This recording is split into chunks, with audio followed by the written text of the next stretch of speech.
Et oui, la vie, life is life.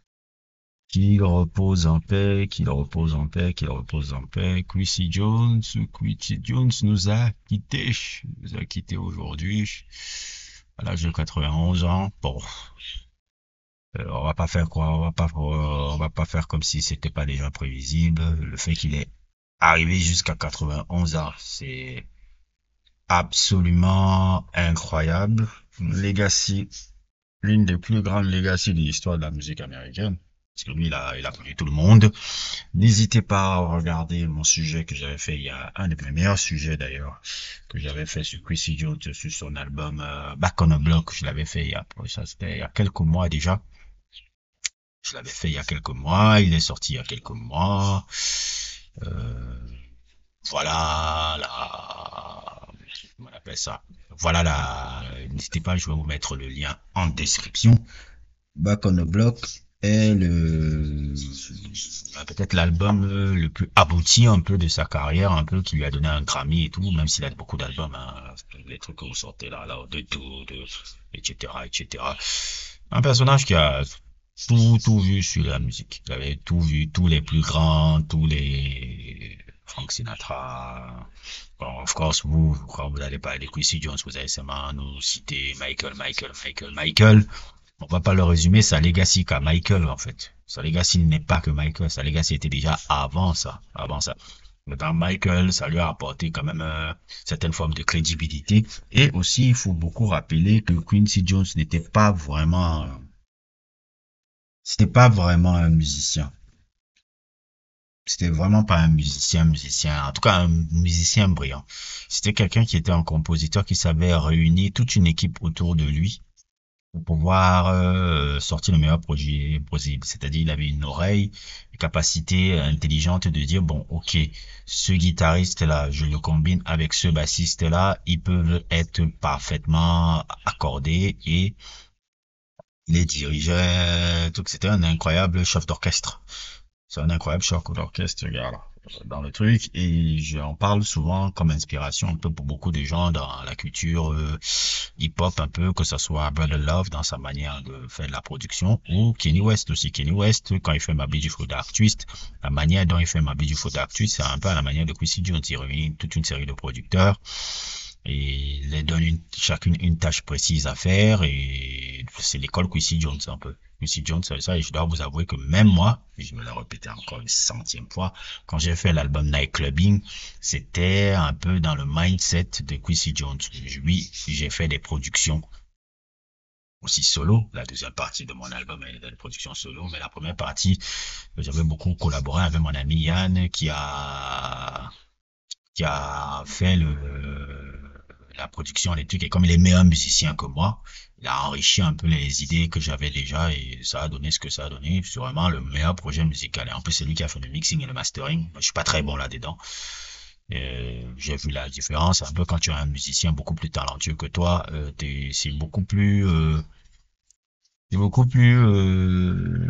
beaucoup plus de peps, la musique que tu fais. Pas avoir que les David Bowie s'entouraient de Tony Visconti, les plus grands ont toujours eu comment on appelle ça, des gars qui les suivent beaucoup. Et Quincy Jones, c'était un peu ça qu'il était.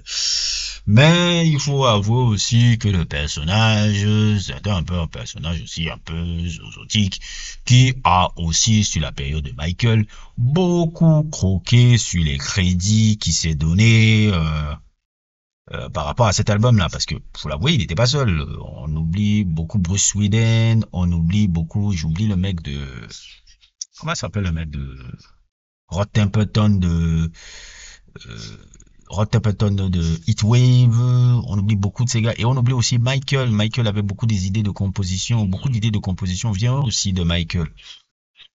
Dans la triptyque Off the Wall, Thriller Bad, il y a beaucoup d'impact de Michael. Mais le problème, c'est que Coco Michael parfois ne parlait pas trop et que Quincy Jones avait décidé d'être le porte-parole de Michael dans les médias. Regardez le même cas, ils sont en train de prendre l'album là, les photos là, le voilà tout souriant, il était dans les trucs, il parlait aux médias, Et le truc, oh non, il a réussi quand même à mettre dans la tête des gens que, hey, Michael, c'était moi. Et Michael l'a bien fait comprendre après, quand il y a eu Bad, parce que à Bad, il avait quasiment rien foutu.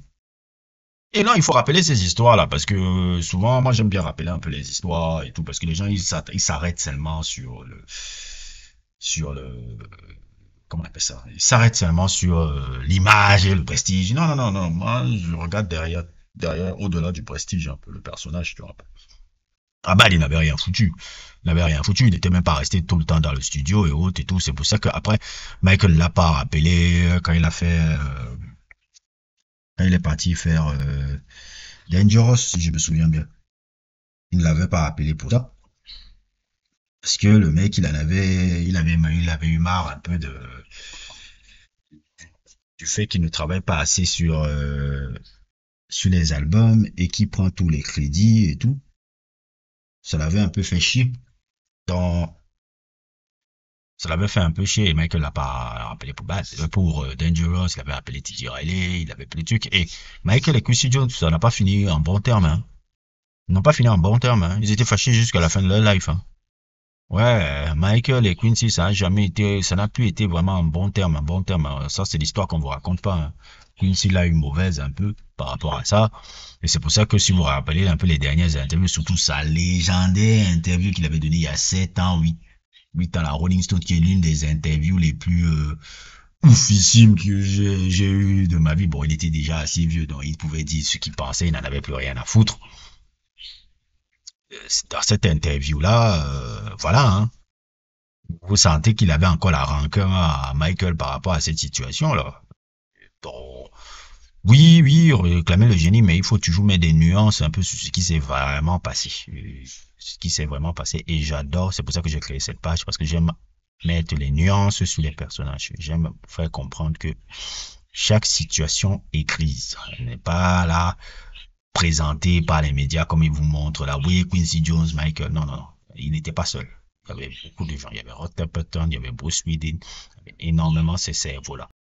D'ailleurs, c'est-à-dire pour accompagner un peu cette réflexion-là, je vais vous faire suivre dans la version démo de Rock With You. La version démo de Rock With You, celui qui l'a composé beaucoup plus de base, c'est vraiment plus Rod Temperton parce que c'est lui qui a trouvé la mélodie et même la mélodie de piano et même l'air musical là.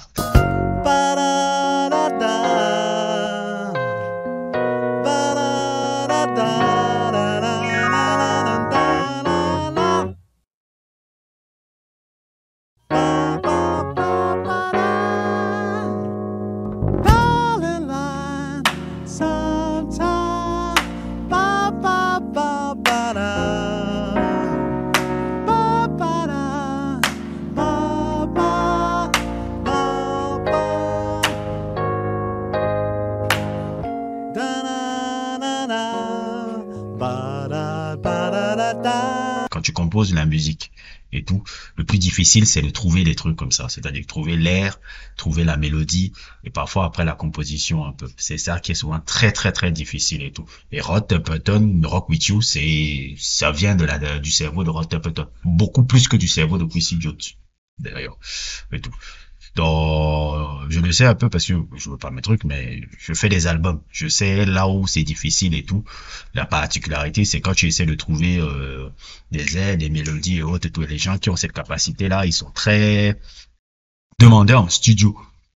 Et voilà quoi. Donc c'est un peu le truc Quincy Jones, Quincy Jones, Quincy Jones, Quincy Jones. Il n'était pas le seul quoi. Il était vraiment pas le seul.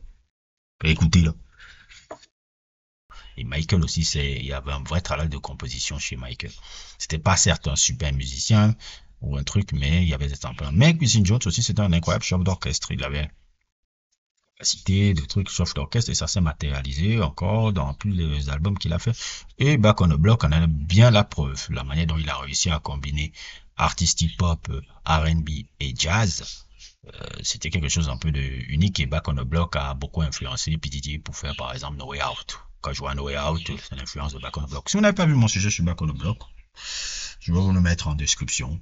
C'est un de mes meilleurs sujets, au risque de me répéter. J'adore me répéter, hein, parce que en ce moment, on me fait souvent le repos, je me répète beaucoup. Non, mais je me dis souvent, plus tu te répètes, mieux c'est. Parce que ça permet à ce que les idées entrent dans la tête des gens. Donc, voilà. Qu'il repose en paix, que sa famille est haute et tout. Ah oui, ça aussi, c'est un truc. J'ai fait aussi un autre sujet sur sa fille, un peu. Kidada Jones, là.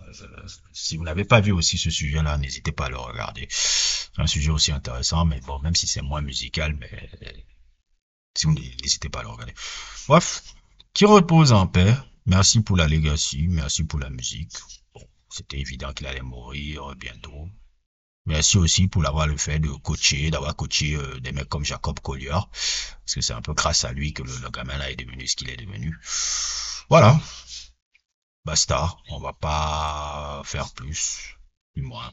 Merci Quincy Jones. Et voilà. N'hésitez pas à liker, n'hésitez pas à vous abonner et à plus pour d'autres aventures.